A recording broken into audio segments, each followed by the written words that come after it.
I think it's very important to take this momentum and to use it, because what we're seeing for the first time in a long time is the international community uniting towards an action on Syria.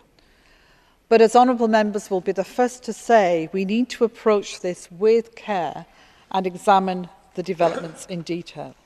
First of all, to ensure that the Syrian regime not only says it will agree to international action, but it must do so quickly, fully and without conditions, to follow up with transparency and to make sure that it adheres to all the requirements.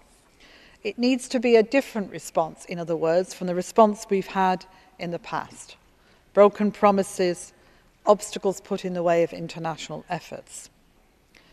It's extremely important that the plight of the refugees is not ignored and that we continue to find not only ways of putting more resources at the disposal of the refugee population, but of finding better and smarter and quicker ways to provide the resources that are needed, especially to the people who are suffering inside the country. Threats of military action have been expressed.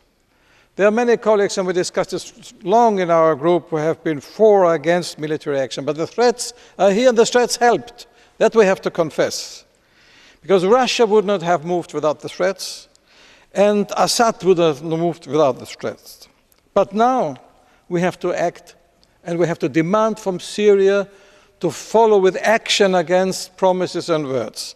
Syria has to sign up the Chemical Weapons Convention now.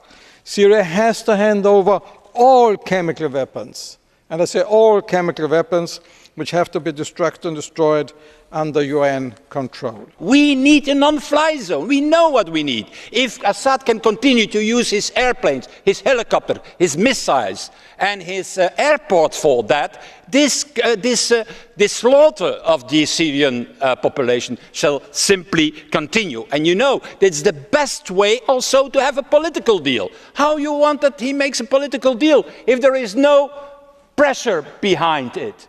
A political solution, in my opinion, Mrs. Ashton, is a solution without Assad and without the Assad family. Yes, with the Alawite community, that's obvious naturally, but without Assad and the Assad family.